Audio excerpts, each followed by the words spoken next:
Tonight we have a special treat. We're going to have Sharon Whitebear come up before us. We have the North Dakota Tribal Nation flags. We have all five up here? Yep, we have all five. And we're the second one in the state to have it. The capital has it, we have it, and it's Grand Forks also have it. Good evening, Mayor Mahoney. Grand Forks was the first city to accept the flags, and then Fargo was the second, and the capital was the third to accept the flags. So why don't you explain to the public what's going on, Sharon? We appreciate that. And you're the chairperson of the Native American Commission still? That's right, I am. You had a great powwow over the weekend, I heard. So. It was excellent, the Crossroads powwow. There was a lot of people involved doing that, and it was excellent. Thank you for all the volunteers that were there, and I helped with that too. You're welcome. Well, Mayor Mahoney, city commissioners, and the viewing audience, the people here in the chambers today. Well, there's several tribes that represented in this community.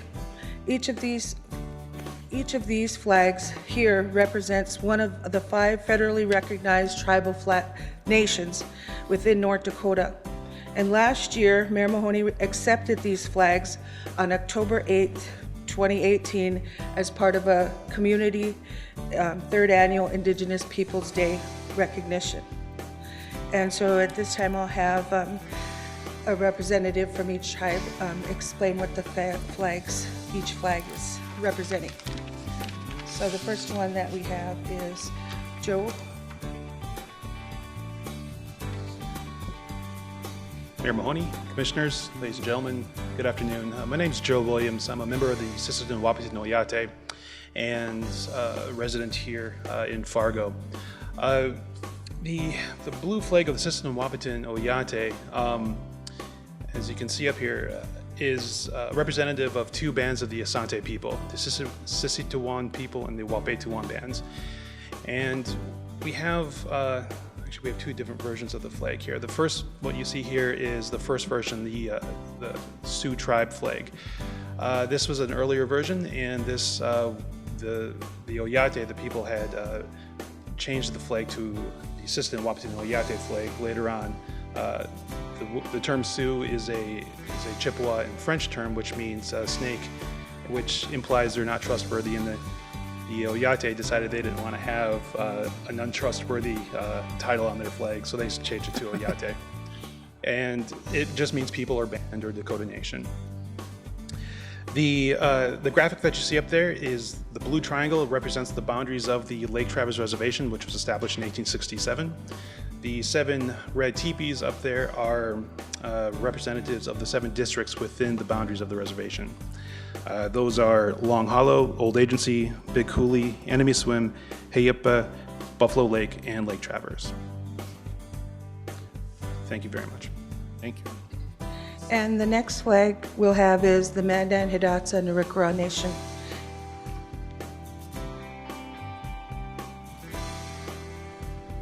Good afternoon. My name is James Moran. I'm a member of the 3 affiliated tribes, the Mandan, Hidatsa, and Arikara. The images of the men on the flag is the historic leadership of the nation. Here it shows chief of each tribe. The Mandan, the hand on the chest, is Chief Forebears. The middle one is Hidatsa Chief, and that's 2 ravens. And the gentleman on the right side is Arikara, and his name is Son of Star. On the outer edge of the circle, it shows that nations of 3 affiliated tribes was established by Fort Laramie Treaty in 1851. Thank you. Thank you. Thank you, Jen. And then the next one we have is the Spirit Lake tribe. Hello, everybody. My name is Lenore King, and I am an enrolled member from the Sisseton Wahpeton Oyate, but I am going to represent the Spirit Lake flag here. And this flag has 4 teepees representing the 4 districts of the Spirit Lake Reservation. And with their names written out in the yellow ring in the inner white circle, the 1867 treaty is depicted blank, representing the promises that were made to the Indian people by the U.S. government. And the peace pipe represents the Dakota chiefs' ways of honoring their word when they sign their treaties.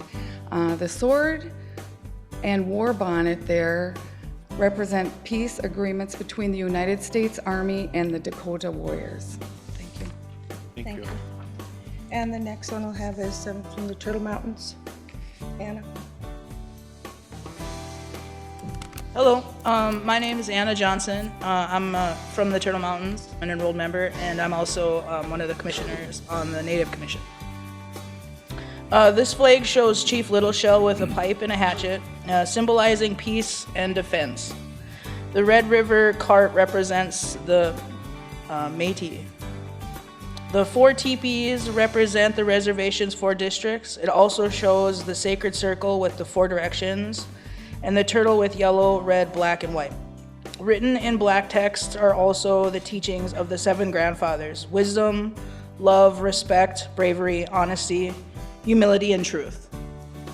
Thank you. Thank you. Hopefully our commission has all those. Say that again? Hopefully our commission has all of those attributes. Yes. Well, we're all sharing, so it's good.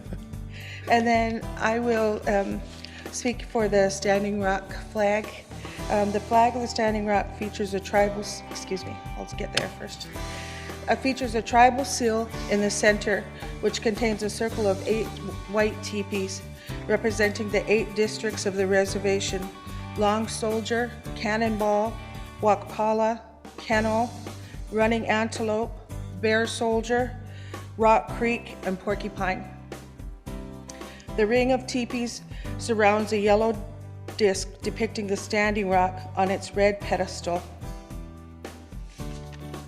And then the next one is, well, that's the last one. So you have all representing all the 5 tribes here.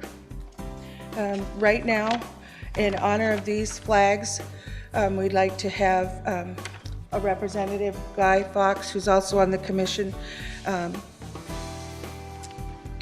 give us a flag song for, and then this time I would ask you to stand, please.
Thank you very much.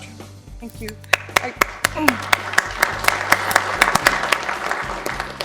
I just wanted to say a little bit about the song.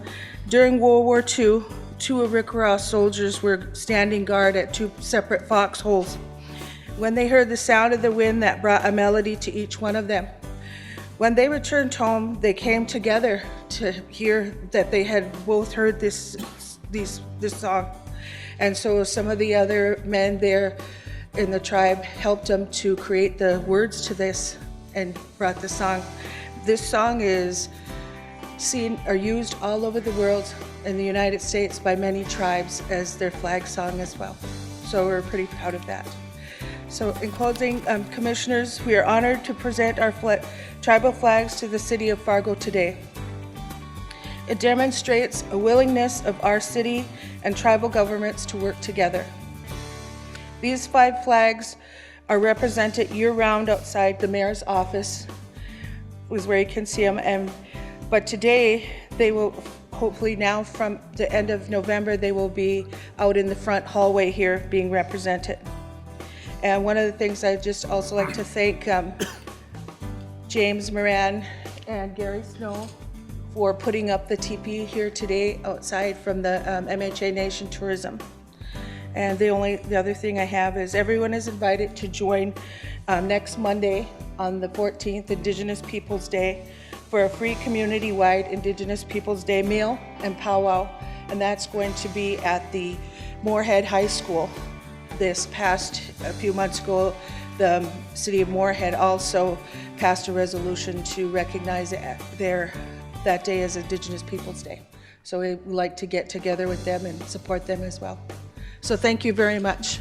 Thank you very much as well. And just for the public, Commissioners. the flags are displayed upstairs on the 3rd floor at any time, and they have some of the history there as well. And we'll be looking forward to Indigenous Day in Moorhead next week. Thank you. Thank you.